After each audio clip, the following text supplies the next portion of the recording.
na wewe n'uwundi arabindungikiye Sasa amaze kubikuringikira wundi bega ni kiye kintu uyumviye niwe rero yambwiye ko uwo muhungu wewe ngo bavuganye mara ngo niwe rero yaje kuri uyu niwe nkeneye kumenya rero yamurishe acambwira wamurishe Yose bakuzi ba Roy TV reka ndabisigure neza kugira ngo muvyumve neza nze ku buryo aca ndiya n'amafoto asigaye andira amafoto Okay sawa bakuzi ba Roy TV nabikubwiye ati uno munsi turamenya ukuri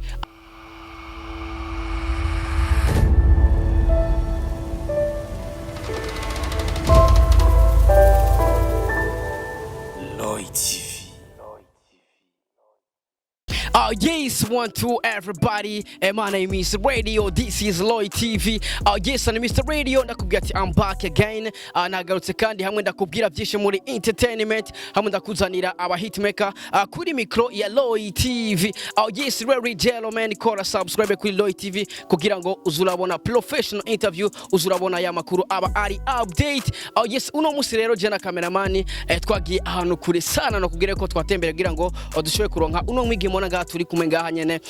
uno musire twatembere sana turi kumwe na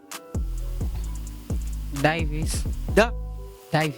kutinya kubivuga maze turi kumwe na Davis Morles ndibaza abantu benshi mwamumenye kuri Kyo oya iyo ni ikintu cyaje mu nyuma ariko bamenye kuri mu makomedi yahoze akina kwa mutima aravuga yuko ndibaza ni mukwikana entertainment y'u Burundi nibaza yuko umuzi reka rero tubanze tumwakire kuri micro ya Loy TV kugira ngo muze kumva icyatumye tumurondera muraza kuvyumva ico no gusaba gusa kola subscribe kugira ngo ibindi uze kubihabwa mu nyuma reka tubanze twakire kwanza undamukiza abakunzi ba Loy TV sivyo none ndabaramukije abakunzi ba Loy ni Loy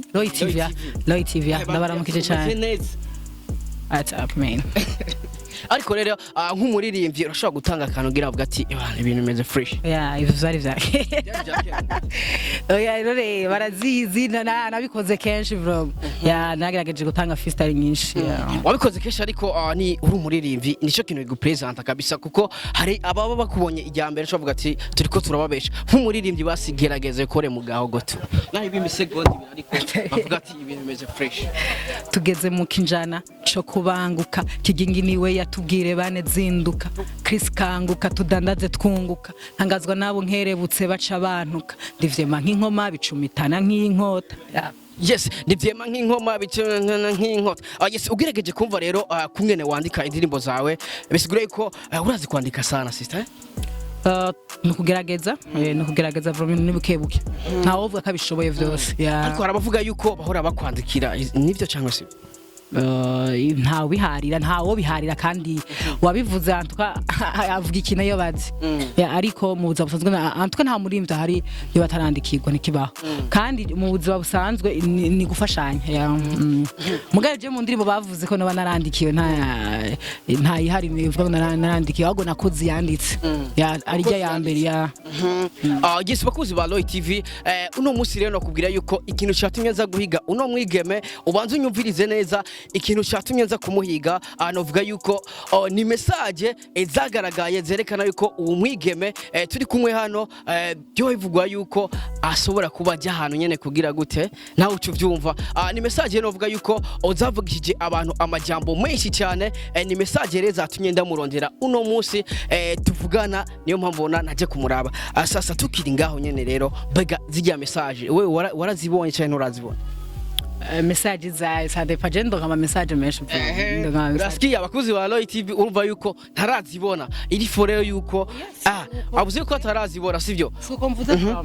mvuze mbona ama message menshi mugabo simenya ngo ama message uri kurambarira naya umbariye message ntumbwiye ukuntu ivuga sinzire message wowe umbwiye ari okay sawa bisigura yuko atazazi bakunzi ba Loy TV iyo message jewe ndayifise nga muri telefone yo wanje reka ndayisome kugira ngo ntimwave mwibaza ngo nububeshi niyo mpamvu namuronde kugira ngo tumenye ukuri ni message zerekana yuko uno mwigeme cyangwa se umurimbikazi w'umurundikazi bisa nkaho yamatanga ibintu vy'amamapu ibintu nyene nka bene ibyo muca mu byumba reka ndazibasomere sivyo uri tayari ndazisoma nari bivura okay bakuzi wa Loy TV reka ndazisome izo message sivyo none kugira ngo tumenye ukuri maze niyo mpamvu namuronde kugira ngo tumenye ukuri sasa cameraman urashaka kubita zoom gamani urashaka kubita zoom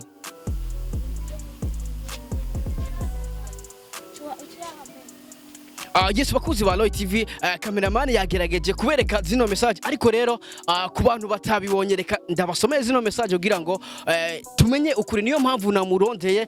uno munsi utegeza kumenya ukuri nimba ari we yavyanditse cyangwa se ari ba bantu bashaka gucafuza umuntu. Yes ariko izo message rero head yuko bariko baravugana kuri WhatsApp izo yashoboye kugira screenshot ni message ivuga ati gusa nzoca ngaruka akuwo munsi nyene urumva hama acamwishura ati uzoshake umare amasaha 2 nzopfa akukubona tu acarabandanya avuga ati nta uzimira mu muji nzogutegera acavuga ati aho sibo karundi karagoye maze yes bakuzi ba Loy TV ariko ugerageje kuva rero wumvise yuko ni message novuga yuko ziriko ziravugisha abantu amajambo menshi ni message ziriko zerekana ko uno mwigeme asigaye asohoka igisagara ca Bujumbura agiye guhura anabahungu sasa tukiri kuraceka bakuzi ba Loy TV bakanaceka nangaje tusohoka nje he usohoka igisagara cya Bujumbura aho byerekana yuko ubugiye guhura n'abahungu mu ntara za ruguru mu ntara za ruguru avuga yuko ati muzoze mu ntegere kugira ngo sinzimira ati nta muntu azimira ku murango nzogutegera bisigura yuko abarama map uri kuratanga yerekana yuko ubugiye gukora ibintu kuri izo message muje gusoma nta kintu kimwe ndabiziko ariyo mpamvu je navuze n'ibi bintu ahubwo nkeneye kumenya wabikoze sivyo dufate d'abord ku iyo foto ya postinze avuga ko narayibonye ni post warayibonye iyo post yarayibonye narayibonye mu makuru maze kuronka bambwiye ko ngo umuntu yabipostinze d'abord zara turabigato umuntu yabipostinze Marani Maswing comedy n'umukomedi ni page y'umukomedi sivyo yafashe ifoto yiwe acagira screenshot y'izo message acara posting sivyo iyi post yiwanje ifoto yahaciye igenda ipostinze kandi mu byo bambwiye ko uyu ari we yandihiye ifoto ariko ugerageje kuraba ni post novuga yuko imaze ko amasaha 10 imaze ko amasaha 11 okay iyi foto nayo imaze igihe urumva uwayimfotoye ni Joker sivyo niwe muntu yombera donc ni cabona je nta musore mwe nja kwifotoza amafoto muri studio turi kumwe n'undi muntu kandi je nta mafoto nja kwifotoreza kure ni fotoreza kumusaga sinigera ndengana kumusaga sivyo none uwo muntu yandihiye iyi foto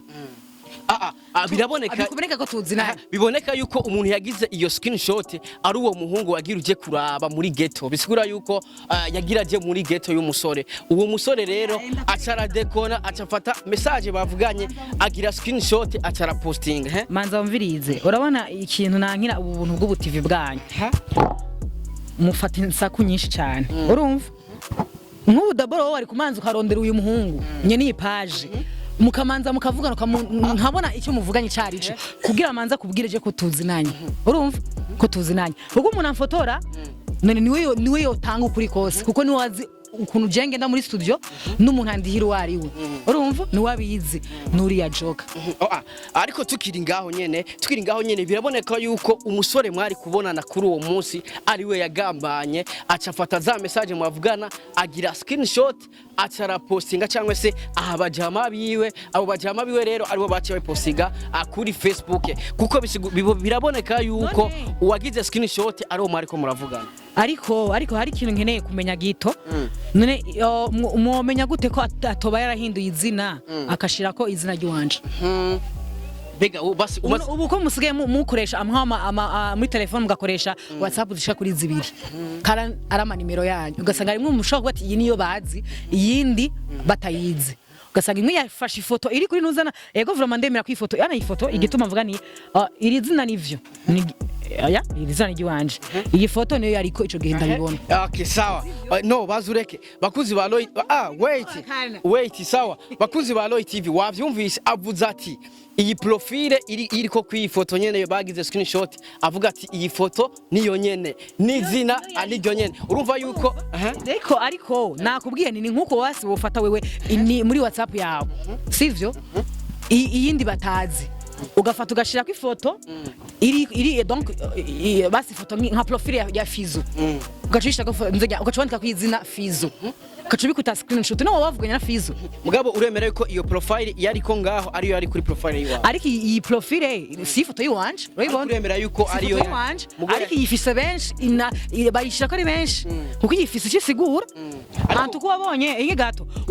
wabonye iyi nuzenya iyi foto ni foto yerekana nuzenya umuntu ari mu kigandaro sivyo ni foto y'ikigandaro ibi navyo bikora benshi ishira ko abantu benshi niyo mpamvu nkubwira nticemeza reko uyu muntu ari jewe ahubwo mwebwe abanyamakuru ikosa mufise mwari kumanza mukarondera uwo muntu mukaza mukamumbwira ivyo mwavuganye ivyo bwe kandi cemeza kuje tuzinanye ko je umuntu marani maswingi ntawenzi oya ikibazo si maswingi ahubwo ikibazo niwo mwari ko murapangana map none basi ikibazo nimba atari uyu none uninde ahubwo wewe ndakubaze uwo mwapangana map yari uwo mwapangana map none nakubiga ibintu atavyonzi navyonzi kandi ikindi naco no kubwira umuntu wese azi ko yoba yarakoze iyi post umuntu wese uzi ko yarakoze iyi post ashoye kubigira birebe tuzobishira birebe kuko donc kwica izina ry'umuntu birahanwa ivyo byo muzogume mubimenya cenca bibwa aba promoter mukora ikintu mutakizi ya kwica izina ry'umuntu mwagana mukamwandika ko ibintu vy'uburofa mwagana mugashaka mukubwira ngo gusa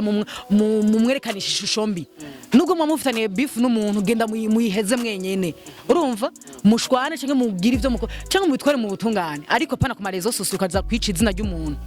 rezo sosio ikurikiranwa n'abantu benshi urumva ikurikirana n'abantu benshi uno munsi wabonye iyi post akanyiyumvira gutandukanye cyane niyo mpamvu nakurondeye kugira ngo abantu bashobe kubona iyo post kugira ngo bamenye ukuri wabonye iyi post no museka nyumvira gutandukanye niyo mpamvu nkubwira nti sinkunda ibintu vy'uburofa nkibi ariko tukiri ngaho nyene nanje niyo mpamvu navuze ati irifo ko ndakurondera kugira ngo abakunzi bawe cyangwa se abakunda ibikorwa vyawe babone ukuri bamenye ati mbega yari wewe cyangwa niba abantu bashaka gucafuza izina ry'umuntu natanguye navuze ati hari abantu bacafuza amazina y'umuntu ariyo mpamvu rero nakurondeye kugira ngo bamenye ukuri kugira ngo bamenye ko ari wewe canke atari wewe tukiri ngaho nyene ndashaka ugire ikintu bwiye abantu bamaze kubona iyo post bamenye ko ari wewe canke bamenye ko atari wewe d'abord umva je novuga ntiba bitahura kubera iki kubera ibintu byose biragaragaza ko ari jewe urumva biragaragaza ibintu byose biragaragaza ko hari ku ifoto yiwanje niwe yayirishe hariko ntuzenya iyi screenshot ni hari ku izina ry'iwanje hari kuyifoto iyi profile umva umuntu wose abibonye direct ashayemeza acemeza ko ari wewe acemeza ko ari ivyo ariko ibi byose gituma nanjye nkubwa nti sivyo uwamfoto ifoto nakubwiye ko ari ngaha igituma waje kuno nawe wene katakini mu uje kundonderera hoje nta gikorwa gishasha mfise noza go present imbere y'abantu urumva nimba mvaciye mvuga nti antuka muje kumbaza ibi bintu nyene nimba joka ngo hano uyu joka niwe nyene iyi foto kandi iyi foto imaze igihe ariko tukiri ngaho nyene bega gato iyi foto nako imaze igihe none kubera ko ibi bintu bisohotse no munsi iyi foto genda muje muri page yiwanje ya Facebook ariko iyo foto ni yashatse kwerekana kwari yashatse kwerekana nyene wanditse izo message kandi hari wandunga ikiyambwira ngo iyi foto kare yateje ingorane abakunzi ba Loy TV kandi basiguriye neza urabona ifoto ya no urabona ifoto yafashe ifoto yuyu ashirako nindi ya screenshot yizo message Yose bakunzi ba Loy TV reka ndabisigure neza kugira ngo muvyumve neza iyo foto ya tuvuga ngo yayishizeko iki yafashe ifoto yuyu kubera kuri profile yiwe nta foto yiwe yariko mu gupostinga rero acafata ifoto yiwe acafata niyo ya screenshot y'ama message kugira ngo yerekane umwigeme yanditse izo message niyo mpamvu none page yanje abantu bose bo bankurikira kuri page yanje ya Facebook iyi foto niyo yonyene yari gutora ngira niyo yatoye ha kuri ibi bintu mbonye bimaze atanu musurana mara urumva atanu musuramara gutisha tori foto nkiyi imaze igihe iri munsi ariko ikwije ukwezi d'abord uko wayifoto ikwije ukwezi hariko amafoto menshi nyuma yiyo menshi cyane menshi kandi nuyo nyina yakora nuyo kandi uyu donc uyu nuwo kubaza ukuri kose je nta muntu tujana kwifotoza ngo ngene mvuga ni ngo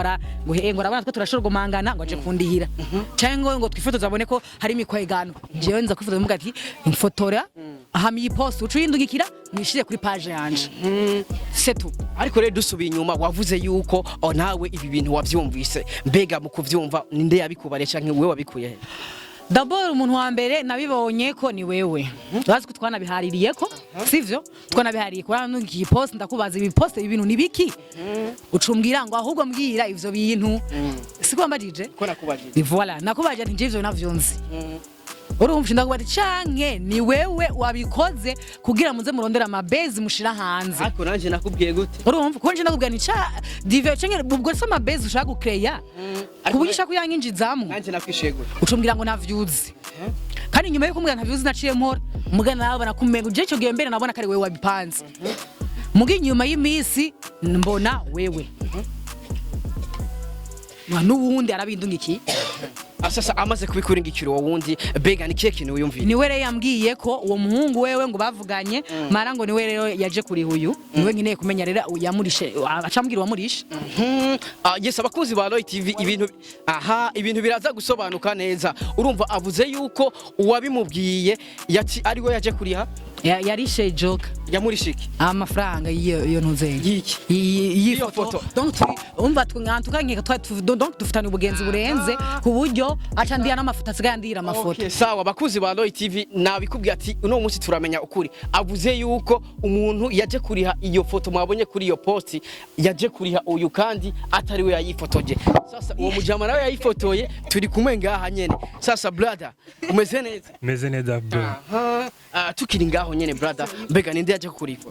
Mbo urumva ubisaba kari nk'umukiriya wanje wa buri munsi kandi aza kwifotoza turejo araza nkubita surprise nka jewe nkuko namwe mukwita abandi ama surprise araza nkora ku photo studio kujya gatatu araza kambwira ati nkeneye ifoto nkeneye gupostinga ukende nkeneye gupostinga nkamukubita ifoto gusa bamazana n'umuntu nk'uwo muntu naho bazanana aja hanze ya photo studio yiwanje kuko ndamufota hata n'umuntu mwabona kandi n'umuntu mvuga abari ngaho nyine bamuherekeje bajana umugenzi we w'umura artiste nawe nyene ndamufotora atabona kandi uyu onye niwe ndi hamahero bwiwa kambwira ati tora nawe ya apeye imbere yuko ndamufotora umugabo urumva ijya ntiyari bwayiri ijya uyu nyine nakubwiye ko ari wo mukira wanje mfise wa mbere andi handi ariko yavuze yuko ijya foto ntiyari bwayiri ahubwo waje kuyitora mu nyuma ari we yaciye ayiri nta muntu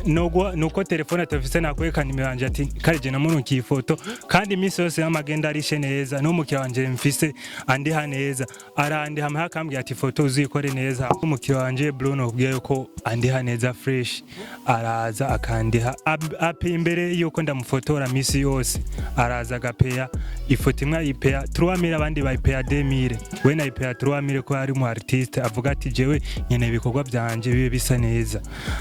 misi yose apeye ndamufotora tugacagura poste hama kagenda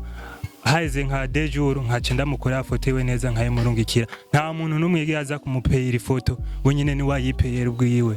yego mbega ijya foto yakoresheje kuri ijya post yari yayigombo cyangwa nari bwayigombo yandishim no ubwiye ko yandisha imbere yatashe yitahanye oya ntiyayitahanye yayironse foto haize dejuru kuko dutanga ifoto haize dejuru yego ariko bijya zijya screenshot za message azerekana yuko Davis Morales asigaye apanga amamapa gasoka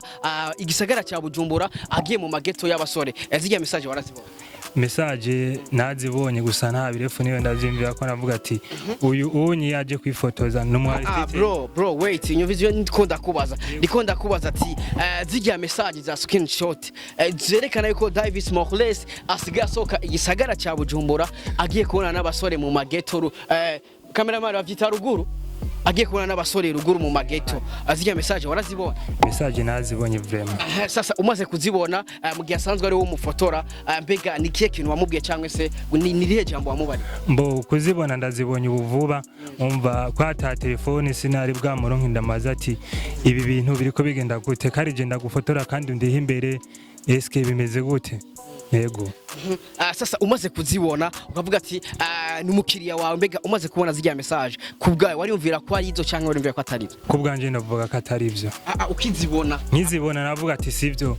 yego bereka uvuga ko atari kuko misi yose uyaje wanje kwifotoza ampeye imbere bro ikibazo cyo gupeya ikibazo ni cy'amamapu yatanzwe n'uwo mwigeme aho yerekana yuko ajya ruguru kubona n'abasore mu mageto bro urenze icyo kintu reka je abari ndacishura igituma ivyo natari ivyo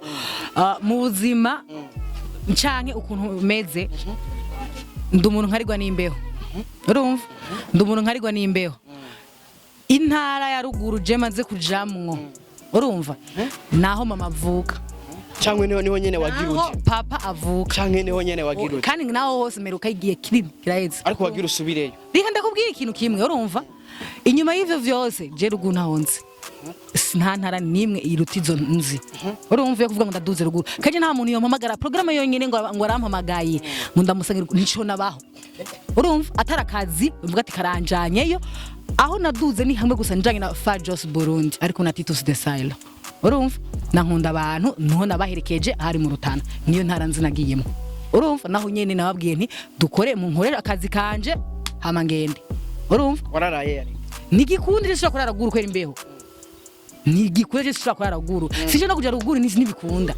niyo mpamvu ibintu vy'ubu programa nk'ubwo canke ibintu vy'uburofa nk'ubwo muko murazara ku ma TV online ntibiba bikenewe ibi nivyo muzoca mugenda kuvuga ngo umuziki w'u Burundi maranga ugizi ngo ngufi nutera imbere no wotera imbere guzugifisa abantu meme b'abarundi nyene baza gutwicira amazina ngo amadukeneye ngo gutera imbere tuzotera imbere ngwiki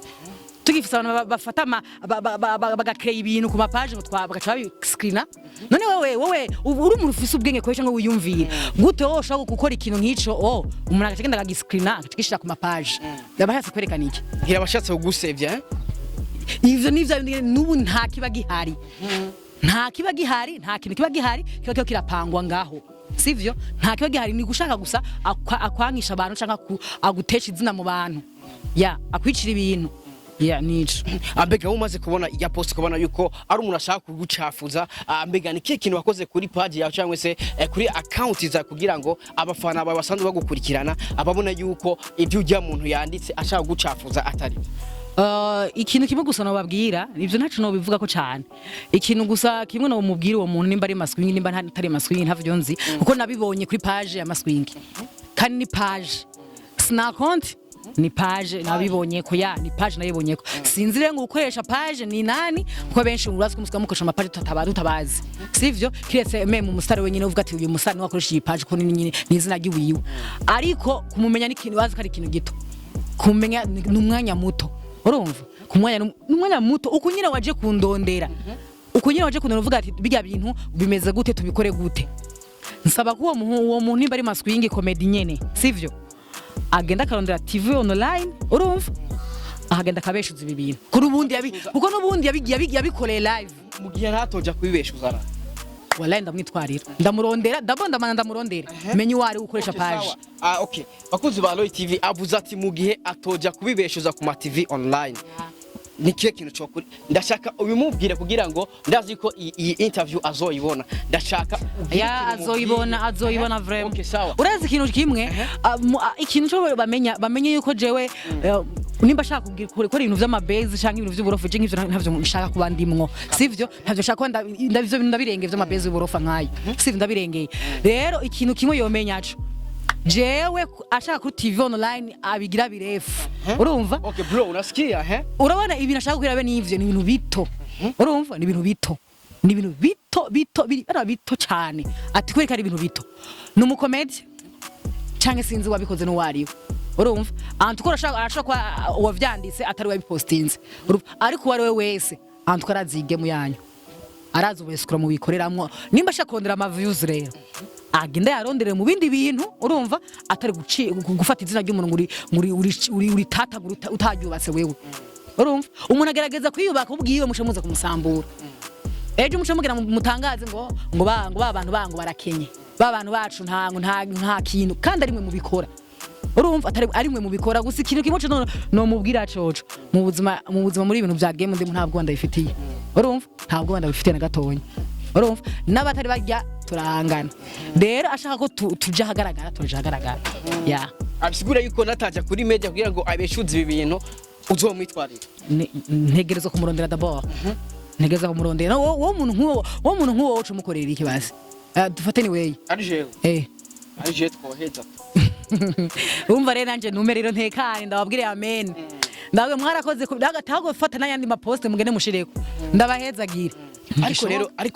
ariko urazi ikintu hari abantu bagumye baza ati ambega niyihe mpamvu yabonye yuko ama message atari gwiwe ntaca aja kuri page yiwe ya Facebook cyangwa se kuri account ziwe kugira ngo abeshuze ivyo bintu ariyo mpamvu rero abantu bagumye baza ati bya bintu bishobora kuba arokuri. Idaboro umuntu nimba abona karukuri akabazi karukuri yabikoze afise ubwenge urumva ahantu hari hose bikoze afise ubwenge nagende rero abigaragaza avuga ati nuku kuko akazobigaragaza azokwekana nimero zanje ndani sivyo ya azogenda abahe iyo screenshot agenda mu message antko niya yafuse ntaca yafuta acagenda abereke dazare telefone yiwe abereke WhatsApp muje twagane acagenda abereke nimero ikizogaragaza ni nimero yanje kana kubwiye guhindura nuno mwanya ubu no guhindurira ibintu nkafate profile ya nkayishiri wanje muri nimero urumva nkaca nandika amajambo donc agusevya nkandagira screenshot nkandaguta kuri ntunze kuma page kugira abantu gusa babe baragucafutse ivyo ni ibintu bitoya ariko nimba ziko yabikoze afise ica agamije agere kuri rezo socio agaragaze nimero yanje mbega hamwe yo garagaza ivyo uri kuravuga we nkawe wumva wowe kwiyakira bano no mukwezi ivyo none ko bitari no jo muntu awenzi d'abord nimba muzakubwira nta nakimwe niyagiriza none yagiriza ibintu aha ariko yari kuza mfise ubwenge nziko ivyo nabikoze okay sawa sasa cameraman wavyumvise bakuzi ba Roy TV bro nimba uri kuranyumva avuze ati nimba ibintu yakoze ari ivyo fata bamubwiye afate aze yerekane canka kurondere wewe nyene akurondere nubwo mutoba nubwo bitoba ari kuri rezo sose akurondere hama azikwere ucukubita screenshot yaziya nimero zanje ndo tuzindungikira kabisa bro ndagusavye nimba uzi yuko ibi bintu ari ivyo ndabisabye ubigaragaze kugira ngo ikinyoma gikubitigwe ahabona soko ya akurondere mwe musanzwe muzwi bara nimero zanyu nizigoye kuronka umuntu yadishatse aca kurondera we nubwo toja kuri TV basasha gutinya sivyo arashobora gutinya hama aca kugira screenshot ya nimero yanje aca yikurungikira udushuza nkoresha ikiganiro ufise screenshot igaragaza nimero yanje ya igaragaza nimero yanje irimwo ariko kuza kuri uno munsi abafana bawe bazi yuko arukuri so n'uburofa umuntu yakurikirana ico kintu nta none wowe kurikana niba kurikana imiziki y'abarundi bakurikana ibintu by'abarundi apana iburofa nk'inko okay sawa bakuzi ba Roy TV ndashaka guhe microphone sivyo cameraman ndashaka umurabisho kamera wenyine sivyo none ndashaka umubwire ujya mu jama yakoze bijya bro soke sawa daboro gushika no mwanya nituzi nuwari we none wowe uragaragaza kari maswing ndashaka basi nimba ari we rero umwihanite ahago honyene kandi akugaruke kumbeho no sanga ari wewe ho jewe wasanga ari jewe ndahanwa azi gituma mwewe aba promoter ndabazi mwamukere ubuntu bw'ubu base mwikinishwa urumva bro nta base telefone yawe zatureka udafite WhatsApp zibiri oya WhatsApp je nkoresha WhatsApp imwe mwego mwamufise ahubwo na WhatsApp zine abakora TV avuze ko shobora kuba nkoresha WhatsApp zibiri reka ndamwereke ko je nkoresha WhatsApp imwe nabe ni telefone Raba none oya wombere waruvuze ko ari ntuzeye WhatsApp imwe niyo nkoresha yone ya kabiri afise WhatsApp zitatu ariko ugurura nimba narayugaye nawe ugurura kandi shamwe aba promoter mwenda bateri sikia kwanza ndashaka ugira umuntu umwihanize basi kugira ngo neje nimba atari ibyo neje ntazosubire si kugira turangize ikintu cyambere nkeneye kumubwira kujya nyine yarungitse screenshot igaragaza ajya amajambo agende akubita na screenshot igaragaza na nimero yanje achonga biposting kujya nyine canke abikurungikira canke abirungikira undi mu journaliste wese mugabo agibita screenshot hama ikigaragaza inyuma y'ivyo vyose nzomurondera kandi nzomuronka umaze kumuronka tuzobime Yose bakuzi ba Roy TV ndibaza wavyumvise sasa brother ndagusavye nimba uzi ko ari ukuri ndagusavye umushire ku mugaragaro kugira ngo tubibone tu reka tumurondere tumenye kwanza ukuri sivyo none Yose bakuzi ba Roy TV arabyihakanye ariko genda bemereye yuko tugiye turondere uwo mujama kugira ngo tumenye ibi bintu nimba ari ukuri canke atari ukuri ariko reka ndagushimire cyane wakoze kuduha umwanya sivyo none safi ariko mu nyuma nzoza ndabwira ati vya bintu rero Raba ndamwereke Vyose je navyemeye ari Yes reka ndagushimire kwanza gukurikiranya iki kiganiro ariko ndakwemereye yuko mu misiza ndabazanira ukuri nimba ari ivyo nimba atanga amamapa agasohoka hanze y'igisagara kugira gute. Yes, ndakubise kwanza ko yari Mr Radio kuri micro ya Loy TV vuba cyane ndakuzaniye ukuri. We love you so much. Dusubire ubutaha. Ciao ciao. Peace.